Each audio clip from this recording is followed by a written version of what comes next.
Okwirukoku kwaba hakasheshekera izoba kandi abahita bo mu kwirukoku batandikira hacishayi cya masiti okwetorera mu town ya Mbarara okurabira harimo Agacencwire Street, Garage Street, Bananuka Drive nukwe kugaruka hacishayi. Agacencwire Street. Our target this time round is to try and put up a nice gate. I'm sure you've got the details of how much it costs to be raising that money to try and put up a nice gate which represents the face of Mbarara University. Solomon Agu muhwezi wa Master Convocation kandi abatebekanisa okwirukoku yashobora ekigendererwa cyakwe. The first thing they look at is the gate. How do you, even when you go to a home, the first what meets you is the gate. What do we describe as the face of must if you're directing someone?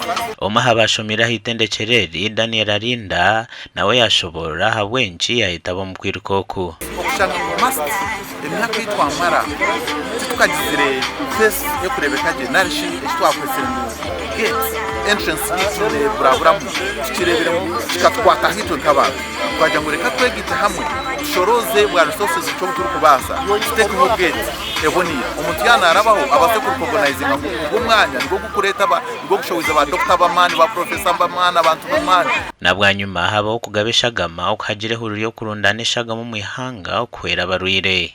Adolphe Ayureka, TV West. Wow.